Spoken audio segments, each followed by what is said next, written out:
اگر ماں ہے تو کہہ دیا کہ تیرے قدموں کے نیچے تیری اولاد کے لیے جنت ہے.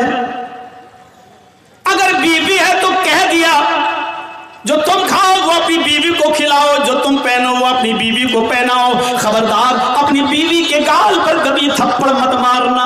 ایک عورت کو کیسی عزت دی جا رہی ہے. اگر وہ کسی کی بیوی ہے تو کہا جا رہا ہے خبردار اس کے گال پر کبھی تھپڑ مت مارنا. گال پر تھپڑ مارنے کا مطلب یہ نہیں ہے کہ گال پر نہ مارو، پیٹھ پہ خوب ٹھوکو. کہ مولانا صاحب تو کہہ رہے ہیں گال پہ مت مارو، اس کا مطلب گال کے علاوہ جہاں چاہو وہاں مار سکتے ہو. گال کو بولنے کا مطلب یہ ہے کہ سب سے زیادہ نازک حصہ یہ گال ہوتا ہے، یہاں ماریں گے ہو سکتا ہے کہ اس نے اپنے آپ کو بچایا اور آنکھ میں ہاتھ لگ جائے، انگلی چلی جائے اور اس کی آنکھ پھوٹ جائے. تو جب اتنے نازک جگہ پر مارنے کا حق نہیں دیا ہے تو عورت کو مارنے کا مطلب یہ ہے نا گال پر کہ کہیں نہ مارو.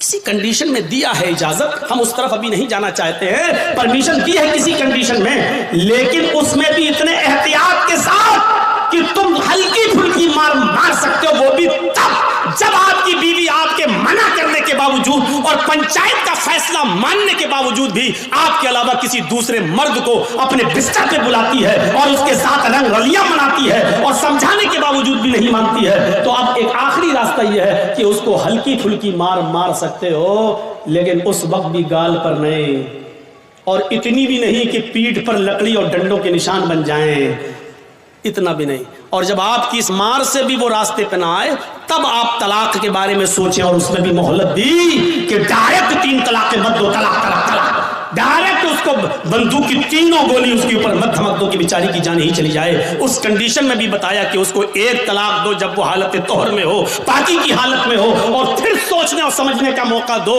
اور پھر جب وہ دوسرا مہینہ آئے اور پھر وہ دوسرے مہینے تک نہیں مانتی ہے، پھر بھی حرکتیں کر رہی ہے، اور دوسرے مہینے میں جب وہ حالت طہر میں حیض سے پاک ہو جائے تب آپ اس کو دوسری طلاق دے سکتے ہو. تاکہ یہ بہت لمبا ایک عرصہ ہو، یعنی اتنا موقع دیا ہے کہ ایک کمزور دل کی عورت ڈر جائے گی نہیں. اتنا اب تو آخری رہ گئی ہے، تیسرے مہینے میں جہاں تیسری طلاق دی ہم ہمیشہ کے لیے حرام ہو جائیں گے، میرے بچوں کا کیا ہوگا. یہ سوچنے اور سمجھنے کا پورا موقع دیا ہے. اس سے پہلے اگر وہ مان جاتی ہے تو آپ بھی مان جاؤ اور اس کو اپنی بیوی کی شکل میں قبول کر لو، سویکار کر لو. میرے بھائیوں، بہت سنجیدہ مذہب ہے اسلام. اسلام کے اندر پورے کے پورے داخل ہونے کا مطلب یہ ہے کہ اس نے جن کاموں کے کرنے کا حکم دیا ان کاموں کو کرو، اور جن کاموں سے روکنے کا حکم دیا ان سے رک جاؤ.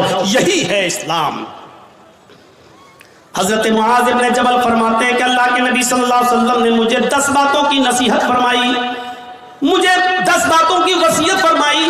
مسند احمد کے الفاظ ہیں. اس حدیث کو امام احمد نے اپنی مسند کے اندر نقل کیا ہے اور علامہ البانی رحمۃ اللہ علیہ نے اس کو حسن قرار دیا.